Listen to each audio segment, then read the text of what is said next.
New York Times wrote a story entitled Trump Administration Sees Striking Excess of Legal Talent, as though that's a bad thing, when it's actually very good. The people leaving are radical left, deep state lunatics. Famously, the Department of Justice prosecutors are notoriously deep state ultra leftists, obviously, who are destroying our country, weaponizing government. Many of them didn't leave, but were fired. Which, of course, you can't do with career prosecutors, not without cause. And undoubtedly, they didn't show cause. The failing New York Times writes this, but makes it sound like it's a terrible thing, when actually it's just the opposite. We want people that will make America great again, not people who are trying to destroy our country, put in by Obama and Biden, and in many cases, they shouldn't be there. Many of them were put in by he himself.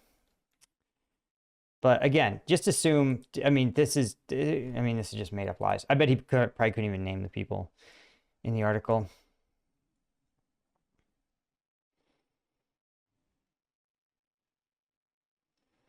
Nah. Save America. Voter ID.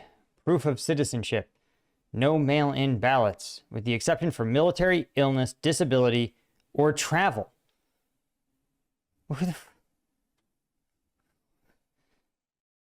Yeah, but then here's what kills me is that, okay, on one hand, I'm like, I get it, but like, come on, man. So you're going to get, how are you going to issue every single eligible voter valid photo ID in the next, 90 days before the primaries are already going on. So what, how are you going to issue it to all of them? The answer is you're not, right? They know that urban Democratic voters are less likely to have a driver's license and therefore less likely to have a federally accepted photo ID, because that's most people's valid ID, and that they won't be able to get it to them in time. Common thing, right? And then you got to have proof of citizenship. You have to show all this, by the way, when you register to vote. Even in Texas, the far right state that I'm in, doesn't require proof of citizenship every time. You show the proof of citizenship when you register, and then you just show them a valid ID that says, yes, the man who registered is me, is the guy who showed you citizenship. So yeah, we're just dropping. Okay, this just is gross to me. Don't put your picture of your kids on social media, dog. That's a cute kid, though. Okay, this is also wild. It says, the drone port at the White House ballroom will be perhaps the most sophisticated anywhere in the world. It will safeguard our nation's capital long into the future.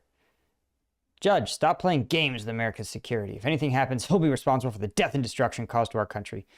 Okay, what?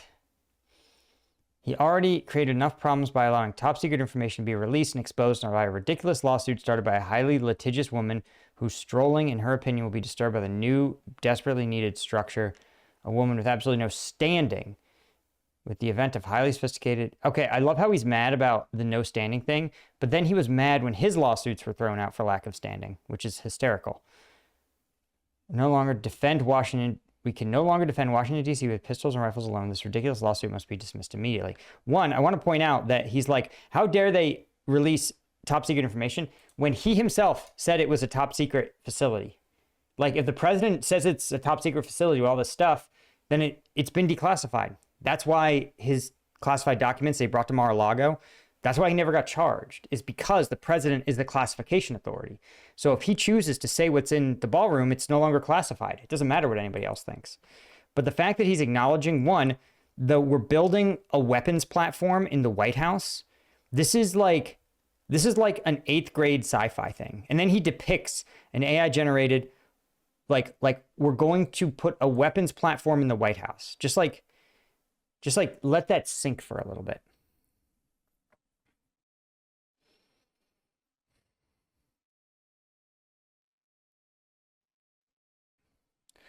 This is truly, he's really on fire.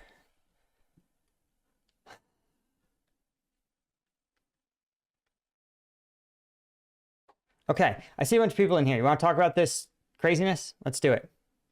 So, all right. Here is where things get pretty weird. So,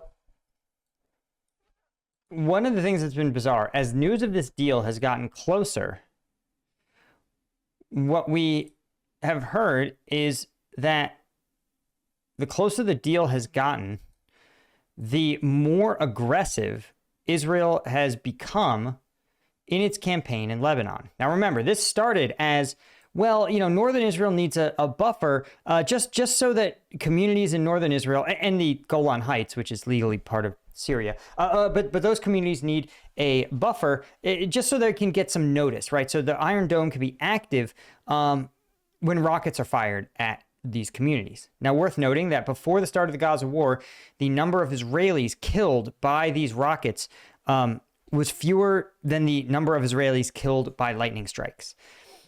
But nonetheless, it was absolutely worth it for dozens and dozens of Israeli soldiers to risk their lives. And of course, something like 1 million Lebanese must be forced from their homes and then their homes demolished and destroyed in order to preserve the safety of even a tiny handful of Israelis. Right? So obviously this ground invasion makes perfect sense. And so, but the original Israelis said, listen, Lebanese, flee with your lives north of the Litani River. That's what we want. We want the Litani River as our buffer zone.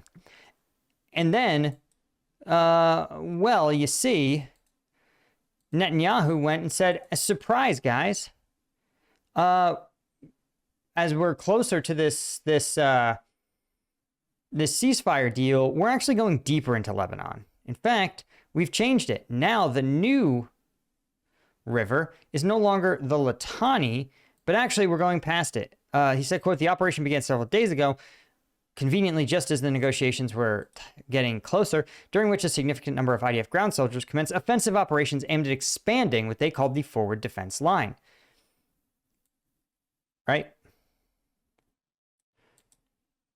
And this new line is now the Zahani River. So now the new demarcation line is here, even further to the north. We're talking about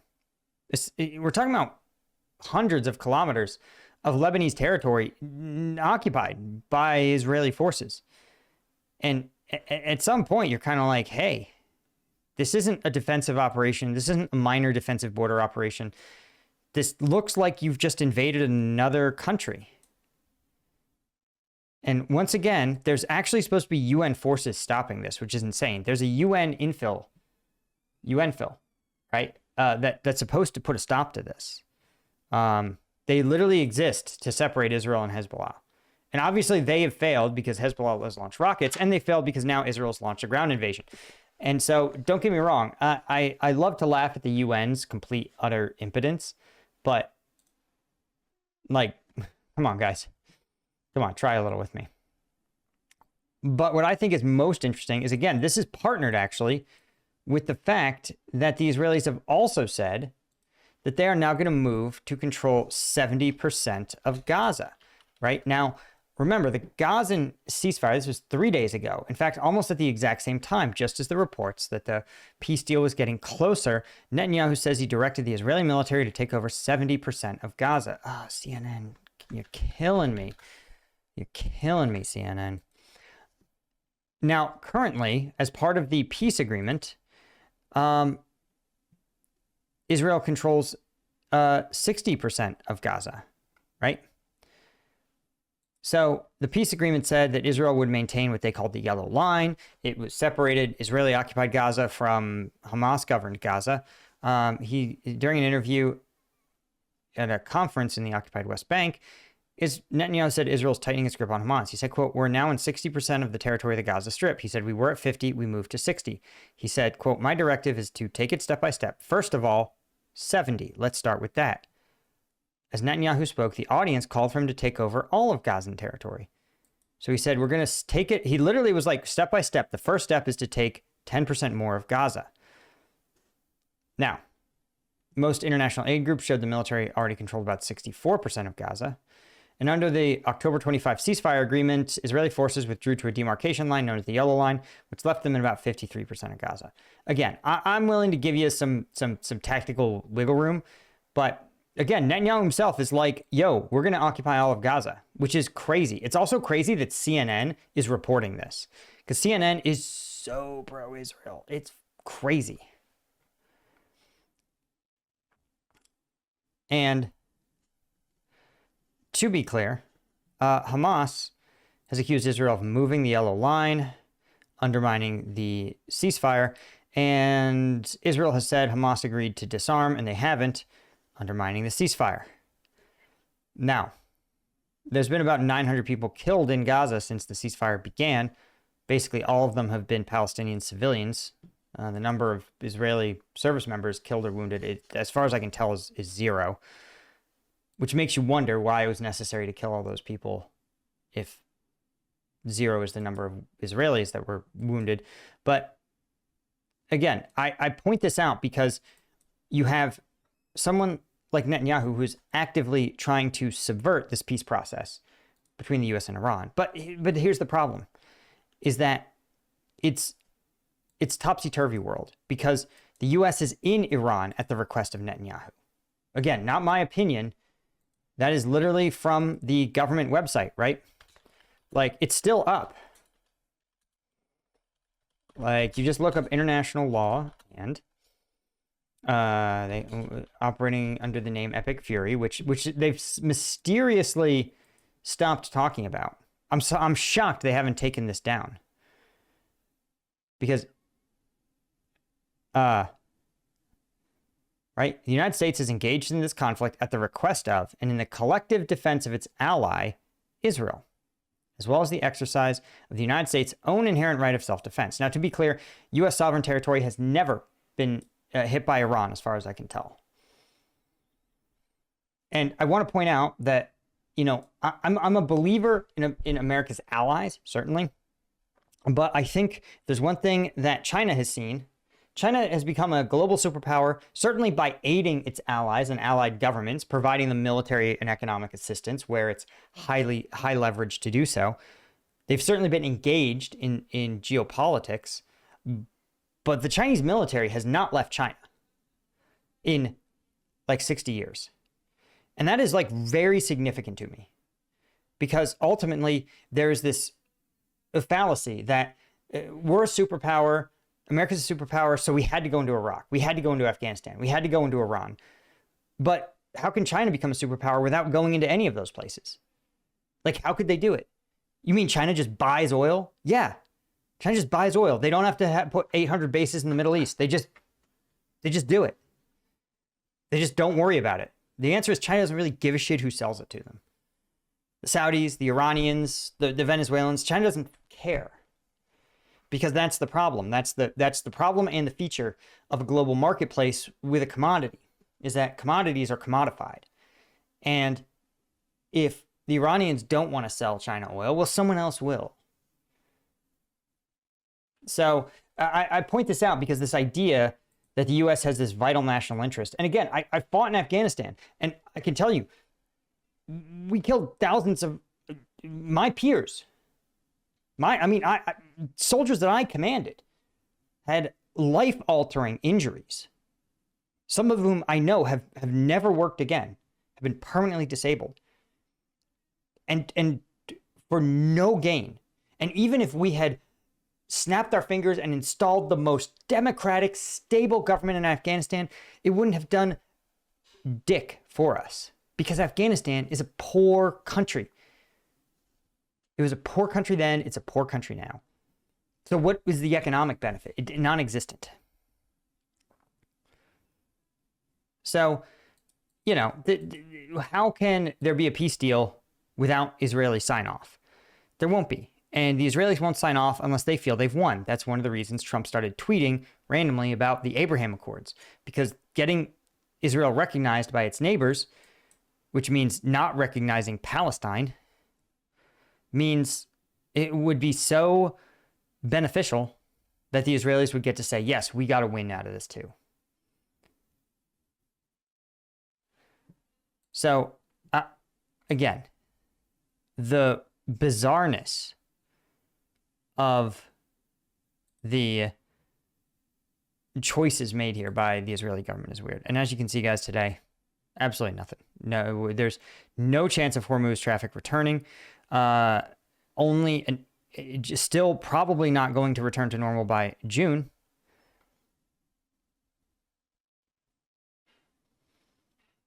So I saw the tweet referencing a hack and liquidation of positions. Oh, it says someone got hacked and liquidated their positions.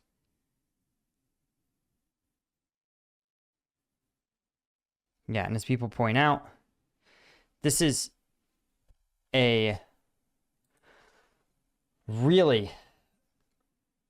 I mean, to me, I look at this stuff and it's like obvious to everyone.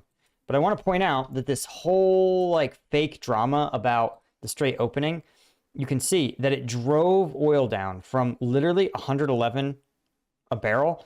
And in the course of 3 days, thanks to this like deal totally done, guys, it pushed oil down to 91 when the market closed 2 days ago. So Monday, listen, I would not want to be an oil trader Monday, because you can see when trading stopped on May 29th, the there we go. When trading stopped on May 29th, right? You can see it was at 36. It's now at 30. So it's lost about 20% of its probability of a reopening has dropped 20%. And you could see that basically on the 23rd, people were like, it's probably going to happen. It's probably going to reopen. So again, you're seeing this here too. It's even more stark when you look 60 days ahead. You can see again here, right here is where it essentially closed, right? It closed in the 60s and now it's in the 40s. The probability of a July 31st opening. So to me, I look at this stuff and I'm like, it is transparently obvious that maybe this whole peace deal was market manipulation. It could have even the Iranians may have gotten played by this. Like somebody goes in and tells the Iranians, hey, Iranians, Trump's off into stance. We're willing to let you pass on the nuclear thing. We'll kick that can down the road. We're ready to get out of here. Just put it all. Yeah, totally high five. They take it to President Trump. He tweets Friday night. He goes, I'm going to go review it. I'm going to go review it in the Oval Office right now. I'll be out in a second. And then he closes the door and nobody hears from him until after market closes, right? Sergeant Gunnery, I take it Israel, America's greatest ally, won't be there when the conflict with China starts. I'm sure Israel will support America in its conflict as hard as they supported America in Iraq and Afghanistan, which is 0 IDF troops deployed, 0 IDF resources deployed, 0 IDF involvement. So, no. Which again, I don't begrudge Israel being Israel first. Like that's a job. Now, do I think 5 years of military intervention in every country on earth is a winning strategy for Israel? Probably not. It didn't really work for the United States. It hasn't worked when they invaded Lebanon for 10 years in 2000, basically from 99 to 2003. Didn't really work, but maybe it'll work this time. Ace Camps, it seems like Israel reputation is dropping like a rock with the younger generations here in the States. Where do you think the Israel plan is once Trump is gone? I don't know. I like to believe, because listen, here's the thing. There's a lot of like turbo Israel haters, and morally as an American, the Israeli conception of itself is un-American, which is that Israel is a physical state that exists and also an ethnic group. It is an ethnic and religious. It's an ethno-state and a religious state. And it exists solely to protect people within that religion and that ethnicity. But that's the case of most states in the world, right? Vladimir Putin says Russia exists to protect Russian speakers and ethnic Russians. Saudi Arabia is the guardian of Mecca. They're the Islamic Republic. In fact, Iran has the same conception of itself as Israel does. Nobody wants to hear that. But the difference is most of these countries don't invade their neighbors. And Israel, by the way, has things that most of these other countries don't have, which is nuclear weapons. So the fact is that Israel has a sufficient defensive arsenal it's estimated to have about 90 weapons, that like its goals in Iran are mostly just regional power brokering. Like at the end of the day, when Israel got nuclear weapons, Egypt's never going to invade because Cairo will get turned into glass. And we know the Israelis will do it because they're a religious state. So like they would glass Cairo. And this isn't a judgment of Israelis. This is how ethno-religious states operate, which is they believe that the most legitimate tier of human are the humans that they guard within their state. So like the Israelis would flatten the Vatican if it or the Saudis would flatten the Vatican if it protected a dozen Saudi royals in a heartbeat, right? If they thought it would be a net gain, right? The Israelis have the same mentality. They have nuclear weapons. The problems, my gripes with Israel is not that they exist as the state. One is dual citizens spending massively to influence U.S. elections, which it's bad when the Azerbaijanis did it to Henry Cuellar. It's bad when the Egyptians did it to Bob Menendez. And it's bad when the Israelis do it to Thomas Massie or whatever clown they put in his place. Because again, the American electoral, like if it's bad that Russia interfered with our elections, hear me out. It's also bad when the Israelis do it, even if they launder the money through dual citizens. But I don't have any like Israel shouldn't exist. I don't know. They should exist just like Saudi Arabia should exist. Like, okay, exist. Yeah, you're your own country. You can make anyone a citizen you want. But you don't get to receive tax-free tens of billions of dollars from the United States government. And you don't get to invade your neighbors. Just like when Russia created a security zone in Crimea, it was bad. So invading Lebanon to create a security zone is also bad. Invading the internationally recognized regions of Palestine to create a security zone, also bad. It's very simple. Like, so I'm not optimistic. I think the Israelis should probably read the writing on the wall and do what every other country on earth does. Like, you know what country deals with bigger, stronger neighbors that don't like it? All of them. All of them. Right? Like India and Pakistan. These guys want to annihilate each other. India and China hate each other. Somehow, miraculously. They have nuclear weapons, but so does Israel. They point them at each other and they say, you try anything serious and we'll blast you into the Stone Age. And like that works. That is a working strategy. You know who else? The Koreans. The Koreans deal with that shit all the time. North Korea's official government stance is that they are going to militarily destroy South Korea and unify the peninsula. That is their official party policy. The South Koreans don't even have nukes. We put nukes there.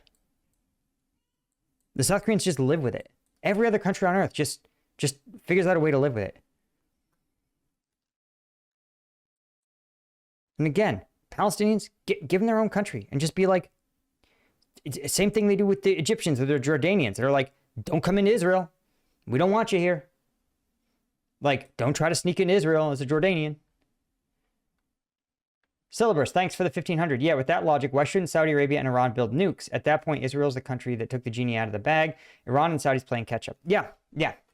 And that's part of the reason why the US is so interventionist in the Middle East, because we're really worried that everybody's going to get more nuclear weapons. We're going to be worried about the collapse of the NPT. And the fear is that when you have a world where everyone has nuclear weapons, the odds of a nuclear weapon going off rise exponentially. But it's a little bit of like, I understand it. I don't want to live in a world where nuclear weapons are exchanged. However, if you look at the countries that currently have nuclear weapons, they're the ones who you should most worry about, right? Like here, let me show you. Here's all the states with nuclear weapons, right? So the NPT says that, hey, you can build nuclear power plants. Nobody's going to complain. The NPT says some people, if you already had a nuke, you get to keep them. If you don't, we'll help you build nuclear power plants. The world will all pitch in and we'll help you build nuclear power plants, but you got to promise not to build a nuclear weapon. And when you look at the list of countries, some of them are very reasonable, right? The United States, Russia, these are stable countries with stable governments. UK, France, China, India. But then you get to like Pakistan, Israel, North Korea. Guys, all of these countries, like Pakistan's governed by like mostly the Pakistani military, and they're a pretty big state sponsor of terror. Israel obviously invading a lot of its neighbors, very hostile to, I mean, doing some horrific things to Gaza and in the West Bank. And North Korea is North Korea, guys. So like, and like Russia also invading its neighbors routinely. So you look at this and you're like, okay, are we really going to be mad that like the Saudis get nukes? The Japanese, like, are you going to freak out that Japan has nuclear weapons? Like, and some of these countries they may not. But it's a little bit of like, you let the worst people on earth get these. So like the cat's out of the bag. And maybe we should focus less on trying to like be like, please, Saudi Arabia, don't build a bomb. Please, Iran, don't build a bomb. Or like, okay, Iran, build your 10 nuclear warheads. And just know that if you point them at the United States, we'll annihilate you from the map forever. Because that's what we do with our 5,000 warheads. Make sure you guys hit the subscribe button. Check out another video here. And of course, become a member at combatvetnews.com for access to an entire archive of premium videos, including combat footage that YouTube would never let me show you. The link is in the description. And of course, a huge thanks to all of the Combat Vet News members.